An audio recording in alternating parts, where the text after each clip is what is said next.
അല്ല, കോൺഗ്രസ് ശരിക്കും ഈ വിഷയത്തിൽ ജനങ്ങളുടെ കണ്ണിൽ പൊടിയിടുകയാണ്.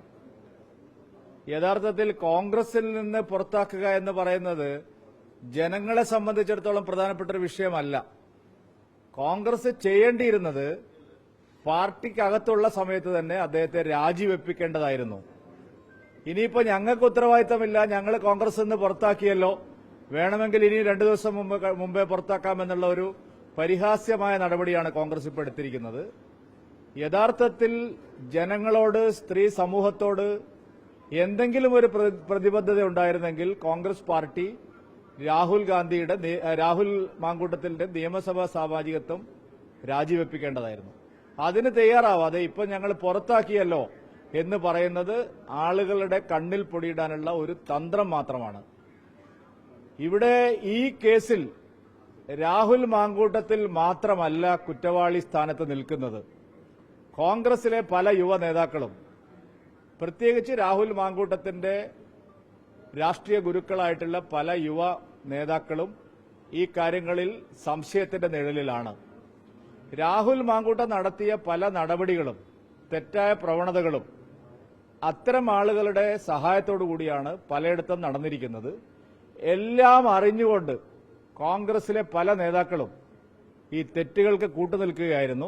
നിരവധി പരാതികൾ KPCC പ്രസിഡന്റിനും പ്രതിപക്ഷ നേതാവിനും രാഹുൽ മാങ്കൂട്ടത്തിന്റെ സന്തത സഹചാരിയും മെന്ററുമായിട്ടുള്ള ഷാഫി പറമ്പനുമെല്ലാം എത്രയോ വർഷങ്ങൾക്ക് മുമ്പ് കിട്ടിയിട്ടുണ്ട്.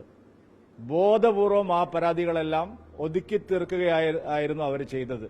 അതുകൊണ്ട് രാഹുൽ മാങ്കൂട്ടത്തിൽ മാത്രമല്ല ഇതിലെ കുറ്റവാളി, കൂട്ടുപ്രതികളും ഉണ്ട് എന്നുള്ളതാണ് പരക്കെ കോൺഗ്രസ് പാർട്ടി പ്രവർത്തകർ പറയുന്നത്. മഹിളാ നേതാക്കൾ തന്നെ പറയുന്നു. കോൺഗ്രസിനകത്ത് നിരവധി മഹിളാ നേതാക്കൾ ഈ പരാതികളെല്ലാം നേരത്തെ ഞങ്ങൾ പ്രമുഖരായിട്ടുള്ള കോൺഗ്രസ് നേതാക്കളോട്, ഭരണഘടനാ പദവികളിൽ ഇരിക്കുന്നവരോട്, MP-മാരോട് ഒക്കെ പറഞ്ഞിട്ടുള്ളതാണ്. അന്നൊന്നും കോൺഗ്രസ് പാർട്ടി ഒരു നടപടിയും എടുത്തില്ല. ഇത്രയും കാലം രാഹുൽ മാങ്കൂട്ടത്തിനെ നിയമസഭാ സാമാജികനായി സംരക്ഷിച്ചതിന്റെ ഉത്തരവാദിത്തത്തിൽ നിന്ന് കോൺഗ്രസ് നേതാക്കന്മാർക്ക് കൈകഴുകി ഓടിപ്പോവാൻ കഴിയില്ല. അദ്ദേഹത്തെ രാജിവെപ്പിക്കാനുള്ള അവസരം ഉണ്ടായിരുന്നു, അത് ചെയ്തില്ല. ഇപ്പോ ആളുകളുടെ കണ്ണിൽ പൊടിയിടാൻ വേണ്ടി മാത്രമാണ് ഈ പുറത്താക്കൽ നടപടി എന്നുള്ളതാണ് സത്യം. മറ്റൊരു കാര്യം, സർക്കാരിന് രാഹുൽ മാങ്കൂട്ടത്തിനെ അറസ്റ്റ് ചെയ്യാൻ പോലീസിന് കഴിയാത്തതുകൊണ്ടല്ല. തദ്ദേശ തെരഞ്ഞെടുപ്പ് കണ്ട് അവര് ഇതിങ്ങനെ നീട്ടി കൊണ്ടുപോയതാണ്. വളരെ വ്യക്തമാണ്. രാഹുൽ മാങ്കൂട്ടത്തിലിന് വിവരങ്ങൾ ചോർത്തിക്കൊടുത്തത് പോലും പോലീസ് തന്നെയാണ് എന്നുള്ളതാണ് സത്യം. അറസ്റ്റ് നീട്ടിക്കൊണ്ടുപോകാൻ, രാഹുൽ മാങ്കൂട്ടത്തിനെതിരെ ഇത്രയും ഗുരുതരമായ കുറ്റകൃത്യം ബോധ്യമായിട്ടും അറസ്റ്റ് നീട്ടി 8-ാം തീയതി, 9-ാം തീയതി, 7-ാം തീയതി, 8-ാം തീയതി വരെ കൊണ്ടുപോകാനുള്ള വളരെ വലിയൊരു ഗൂഢാലോചനയാണ് നടന്നിരിക്കുന്നത്. ഇതിനു മുമ്പ് തന്നെ അറസ്റ്റ് ചെയ്യാമായിരുന്നു. പോലീസിന്റെ സർവൈലൻസിൽ തന്നെയാണ് രാഹുൽ മാങ്കൂട്ടത്തിലുള്ളത്.